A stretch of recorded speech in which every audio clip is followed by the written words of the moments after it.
Howdy, Cowboy Gamer here, and you're listening to the 11th episode of the Portable Gaming Podcast. Again, I apologize for any delays this week.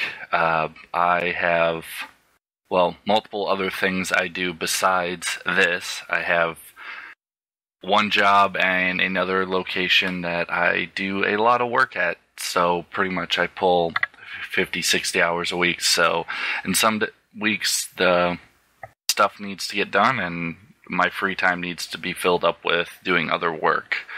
But enough about that. I am getting excited, not just for portable games, but we've got some cool stuff on console coming out next couple of weeks. Super Mario Maker is coming out on September 11th, and I have played so many different Mario games. I'm loving the idea of having a level creator and making my own, so I'm getting really excited about that. I may talk a little bit more about it, but let's jump into what I've been playing. As always, same two games. I am very focused, and I understand that when it comes to games, and while some people may want me to jump in and play a couple of other free games on PlayStation Plus or something that I have, just to try those out so I have something else to talk to, I have no problems listening to and playing just the same two games for 10-15 hours every week. They're definitely getting a little harder to turn on and play, but that just comes with all the grinding I've been doing. So, Pokemon Shuffle.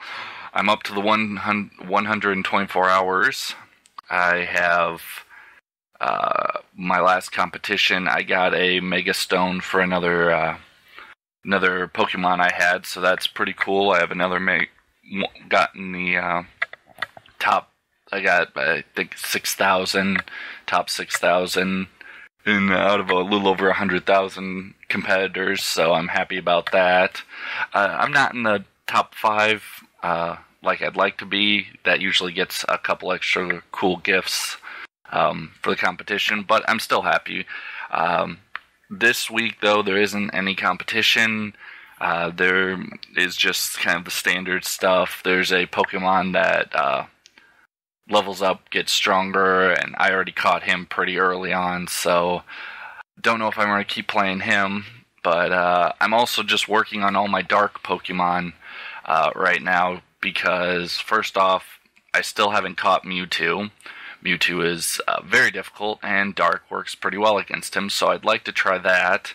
Also, they added some more Pokemon to Pokemon Shuffle in the main event, so there might be another 10 or 20 Pokemon. Usually it's 20, but I don't know, because I've only gotten to the 6th new Pokemon I have, and it's very difficult, but it's weak against Dark. So that's why I've been also leveling up my Dark guys, so I can do more damage against that Pokemon and eventually beat that one and go on to the next level. So it might be seeming like I'm using a lot of time just to level up another group of Pokemon when there's no competition, but I mean, I'm always trying to finish off all the Pokemon in the main event, so I'm caught up. And they add a couple more expert Pokemon, which means I need to get S's, which means I need to have some Pokemon that are max leveled, and I need to have lots of coinage, because to get some of those S's, I might have to spend 13,000 in coin just to get some special abilities to make it easier to beat that Pokemon. So we'll see. It's definitely at the slower part where it takes a couple of weeks to get up enough money and levels to do better, but also the Pokemon Shuffle's been adding a lot of the base damage used to be around 70 with just a couple few in the 80s, but lately they've been adding a lot more Pokemon that have 80 base damage. So with that, they're going to eventually be better than a bunch of my 70s. So I've been finding all the 80s and going through and working on trying to level them up to get those up to level 10. Because, yeah, my level 70s are at level 10 already, but if level 70s are at 10 and they only do 90 as max, my base 80s will do 100 at max. So I'd kind of rather get them to like level 6, because at level 5 they do the same amount of damage as my max level guys, and at 6 they're already doing more than is possible. So it stinks a little bit that I've gotten so many 70s all the way maxed out that now I have to go back and start back over from scratch on some level 1s that are going to eventually be better, but oh well. Interesting nonetheless. Final Fantasy X, still grinding away. I am still being surprised at how fast I am getting through this. To max out, I figured it would take hundreds upon hundreds, even 1,000 hours to 100% this game, and I'm getting closer and closer every day to getting there. Right now, I have gone into the arena, and I have fought multiple times same types of creatures that drop different ability spheres, stat spheres, HP, so I can eventually max out my HP, MP, agility, strength, defense, magic defense, luck is what I'm currently on right now, and I kind of gave up getting experience for my other four heroes. I'm just working with Auron, Titus, and Kamari. I've gotten my second ribbon, so that means I farmed another 99 dark matter, so I made another ribbon on one of them, and I'm working on trying to break the HP limit for them too, but my most important thing is getting luck spheres. Luck is very important in the HD version because your stats max out around 255 for a lot of the different stats other than like HP and MP, and luck still maxes out at 255, but it allows you to hit and get critical, which doubles the damage you do, or evade attacks. At 255 luck with no accuracy or no evasion, you hit on everything, and you crit on everything, and you dodge almost everything. There are certain things that can go above that and still hit you, certain spells still hit you no matter what, so that's not a big deal, but the fact that luck gets rid of two different stat spheres, and the reason to having accuracy and evasion, instead of having that many of all those nodes and everything, I can have half as many and just have it in luck. So that's interesting, but it's a very long fight. I've gotten it narrowed down and sped up a little bit, and I've got it a lot safer on fighting the guys so I don't die as often anymore, but it still takes about 15 minutes to fight the guy, and after the fight, he only drops 2 luck spheres, and I need about 55 to 60 luck spheres, so that is a lot of battles, many hours. Hopefully by the end of, by next recording, or the recording after that, I will have luck done. Once luck is done, I can devote all my time to HP spheres and fortune spheres, because yeah, you can have luck, but you clear out all these nodes on the sphere grid, and you want to go for the max stats. So anything with like 3 strength or 3 luck, who cares? You should delete it and erase the node and put in a luck sphere, which gives you 4 luck when you activate it, which can only be activated with a fortune sphere. Fortune spheres also take quite a while, and they're just like power and mana spheres and speed spheres and all that.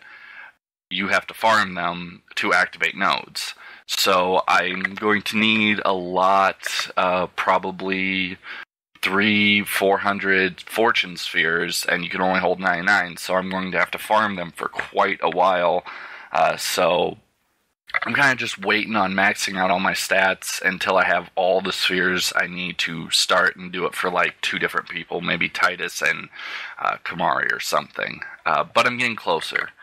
I just need to I just need to get those 3 guys maxed out a little bit more, because I don't want to start going through and erasing all the spheres, because I don't want to, as I go through the sphere grid and erase, I want to be able to fill in. And if I'm going to fill in, I want to have all my spheres I need to make sure my stats are the correct amounts and max out, because I would hate to not have enough luck spheres and start erasing and then bring my accuracy so low that even with the luck it doesn't max out and I don't hit every time and crit every time, which would just stink. So pretty much just farming spheres until everything, I have all the spheres I need, or as many as I can possibly have, and then I will start going through with Titus. I will delete out every sphere that is not acceptable. Also, I will be deleting out every HP sphere and every MP sphere, because if you use one of the stat spheres that you can get from fighting other guys, MP in the normal sphere grid is 20 is a max what a node can give you, but with the stat spheres you can get 40 MP, and HP maxes out 200 is the best nodes, is all HP nodes in the sphere grid give you 200 when you activate it. Well, with clearing that out and putting an HP sphere there, it gives you 300. So you got to do that to make the most use out of the entire sphere grid and be able to max out all of your stats for every person. So that's currently my thing. It's getting slow, especially just finding the same 3 guys right now in the arena. I fight Ironclad to get HP spheres, Greater Sphere to get luck spheres, and then Earth Eater, which gets me fortune spheres. So it's the same guys. It's a little boring. I will say the most annoying thing right now is you gotta have dark matter to make ribbons, and you have to have 99. So I need a ton of dark matter.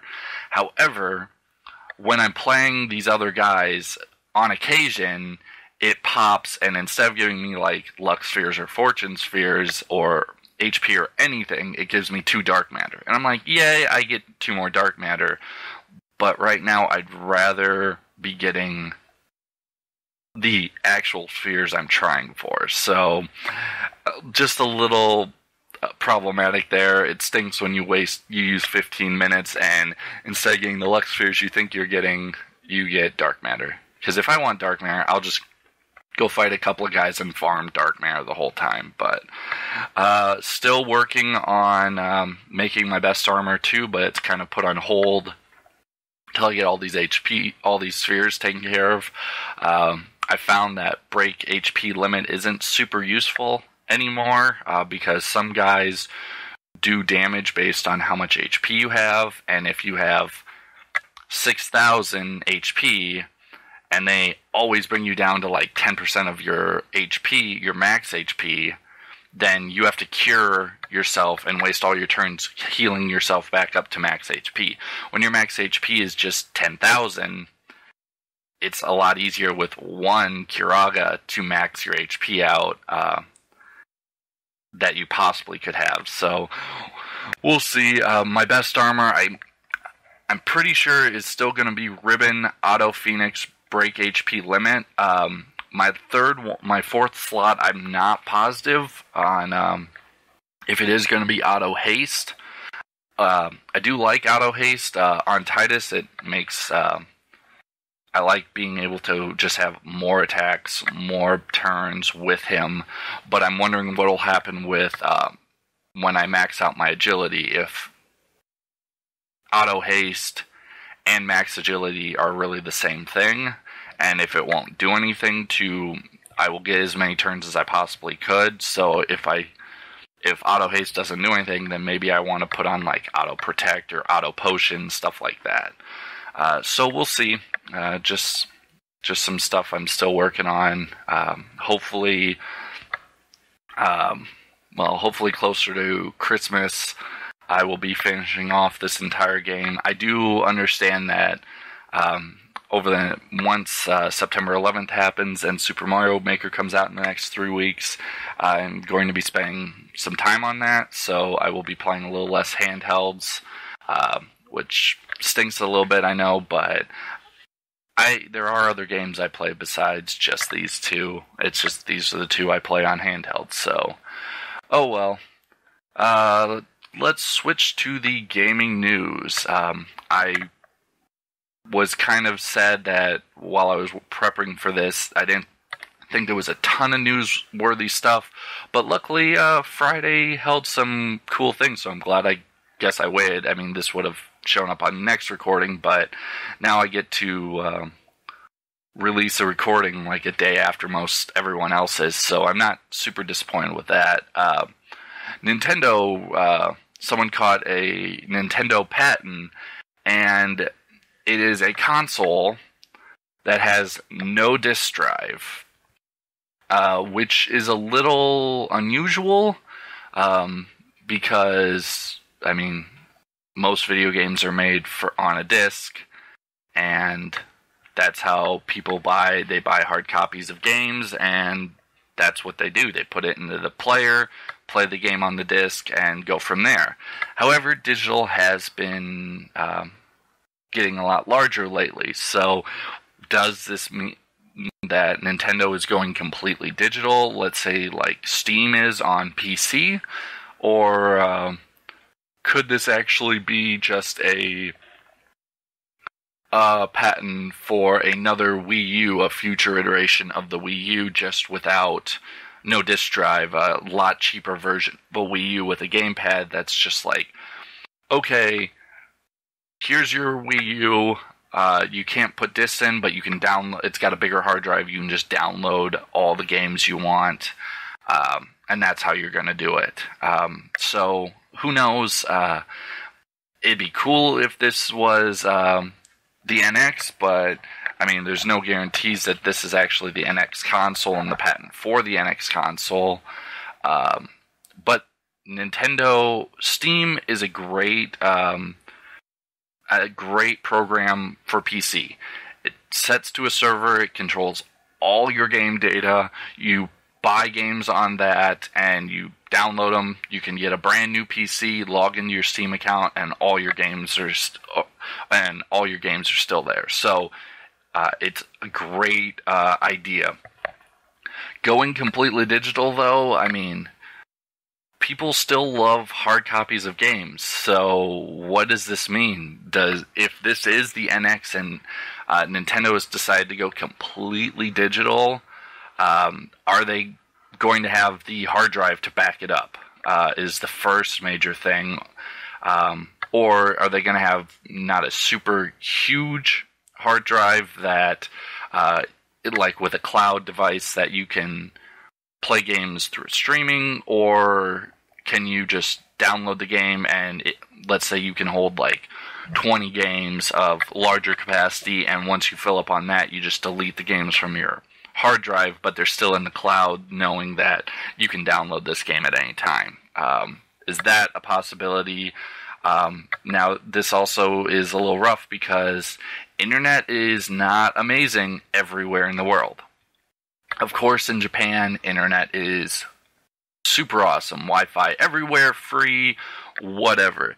In America, though, people still have horrible internet. There are places where you get very slow speeds, and downloading a game like this or streaming a game, not like playing a game through a streaming service, is very difficult. So it may not work for everyone. It may work for larger areas with better internets, but I don't know. This is just a unusual thing, and we gotta wait to see what, if this is the NX or if this is just a new iteration on the Wii U. However, computers are going very digital these days. PCs don't have disk drives, so that's awesome. Plus, to be honest, if Nintendo went completely digital, most of their area and major stores, such as Best Buy, Walmart, they don't need to put physical copies of the games to buy. They could use that space, or be like, hey, we don't want to pay for all this space anymore. Let's have half as much space, and you can put our consoles there, and you can put our Amiibo there, which could mean they could put out more Amiibo in greater amounts because there's more space devoted to it. But again, it's just a really, really interesting idea with this new console that could be coming out. And again, there's no guarantee.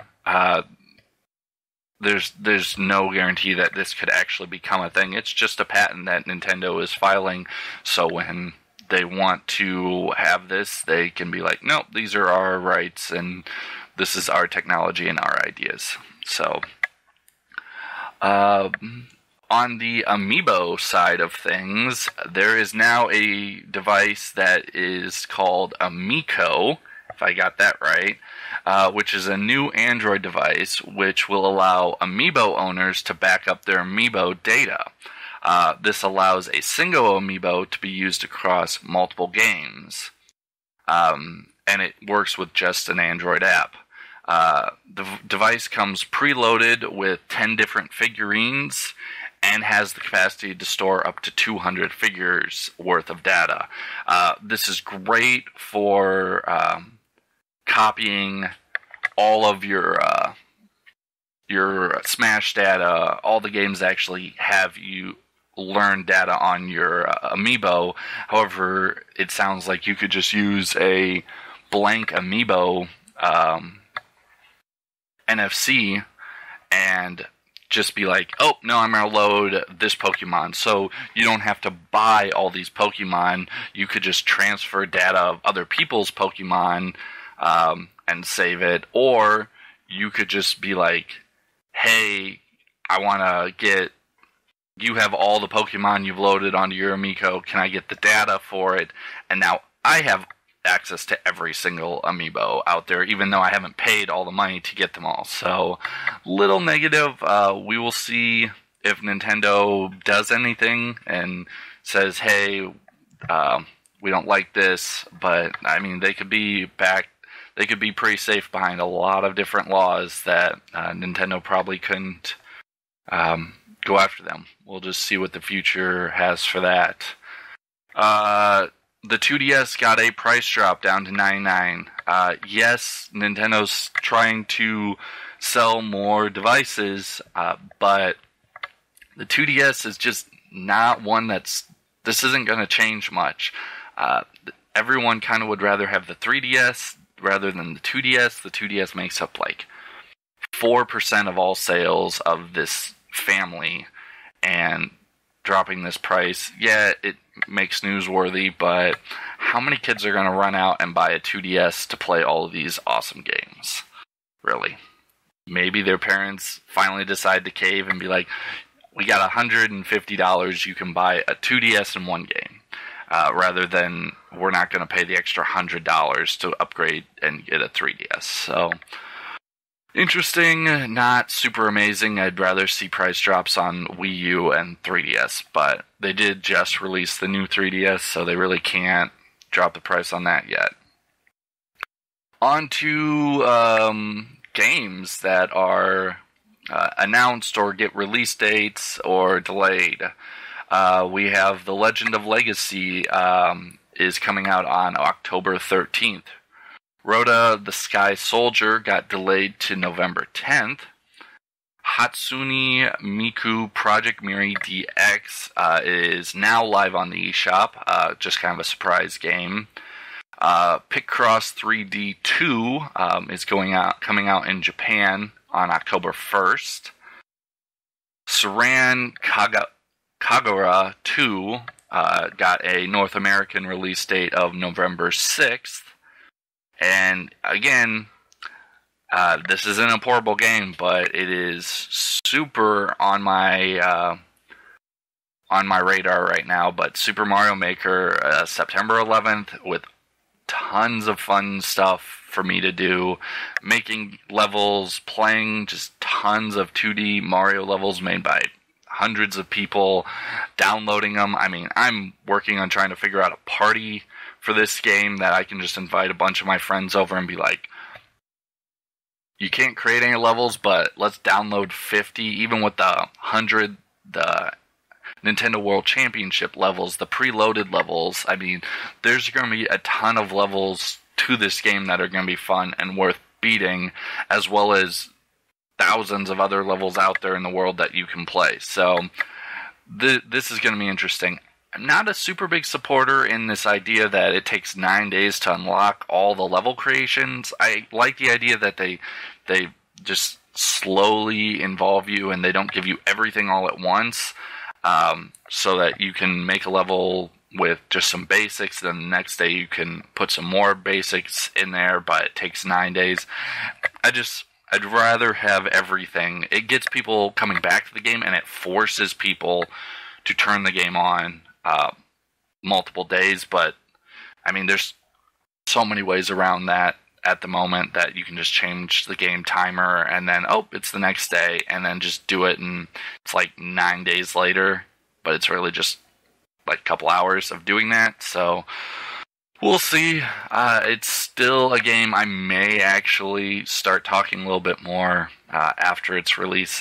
Even though this is a portable game podcast, I might dabble in a couple of oddball things, and who knows if you guys like it. Maybe I change the name and go full console. I would have better chance of getting a co-host, but we'll see. On the Vita side, Dynasty Warriors 8 Empires is coming to North America. Kind of excited about that. So, Amnesia Memories is getting released in a couple of days in North America on the 25th of August, and in Europe on the 26th.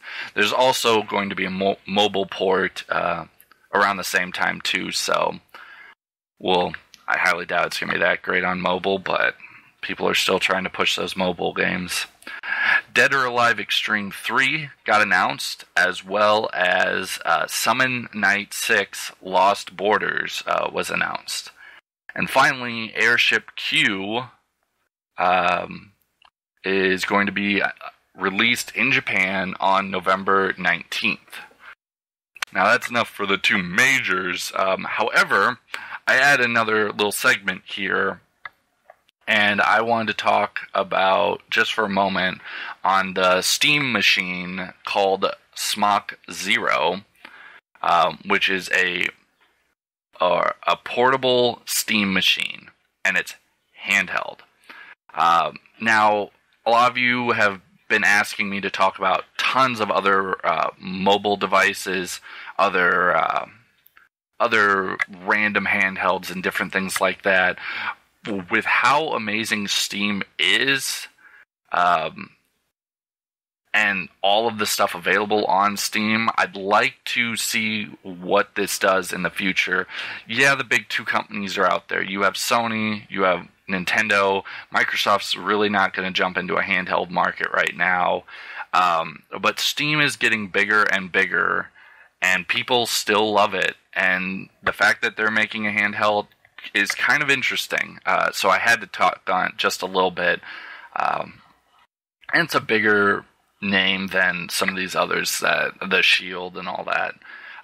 However, this will be able to be pre-ordered come November of this year and will not be available until late 2016. So, interesting nonetheless. Will it stand to get 1 million cell units sold and have a chance of competing against the 3DS and Vita?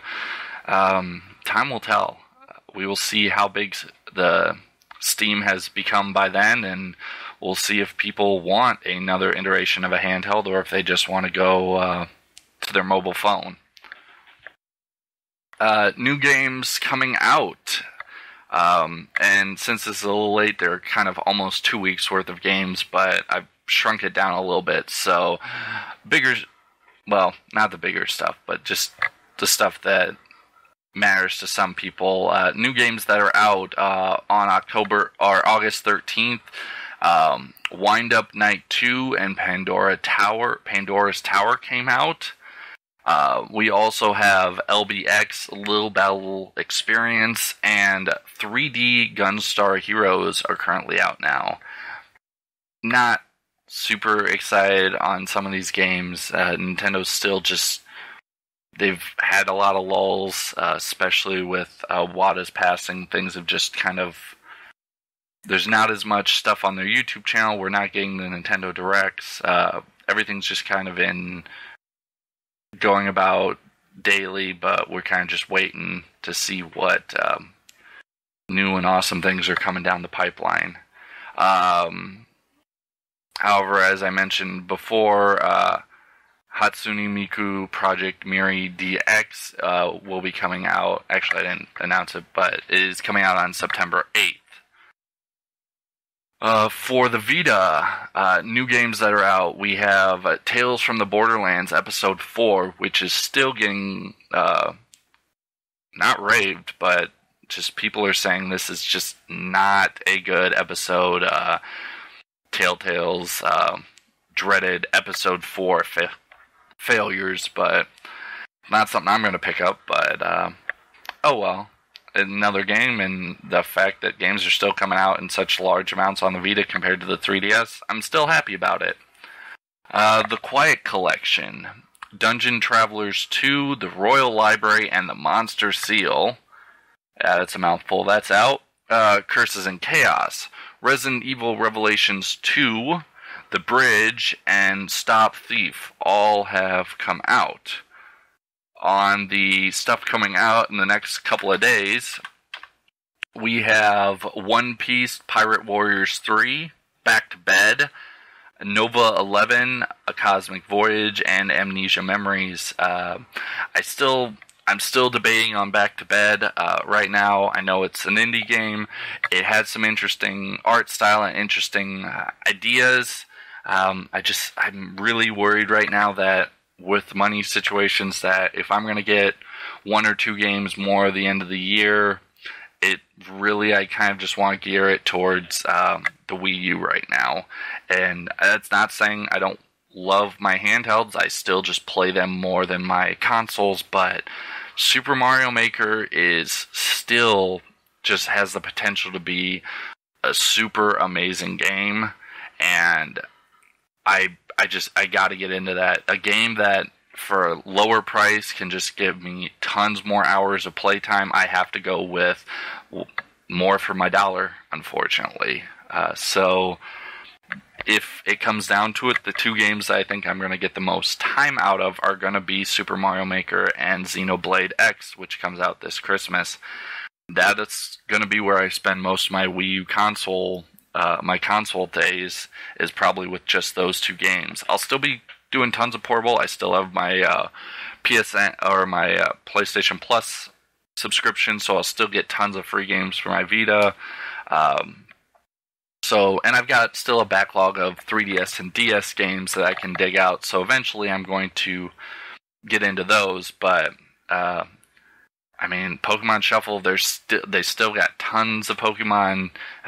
700 plus Pokemon to put in this game, and we're only in the 260, or I believe it's around there. So we've got a lot more Pokemon coming out probably over the next 4 years or so, and they have a lot more money to make on this game. So we'll see. I could back off that a little bit and maybe do some Street Pass again, but I haven't been really enjoying the Street Pass lately, and to be honest, I get more out of my Street Passes with Pokemon Shuffle and just having my wife as my Street Pass, because it gives me more of a bonus in Pokemon Shuffle than it does in any of the other games. So that kind of stinks. I haven't wanted to walk around with my 3DS as much because for fear that I might get someone else's Street Pass and ruin all my my Street Pass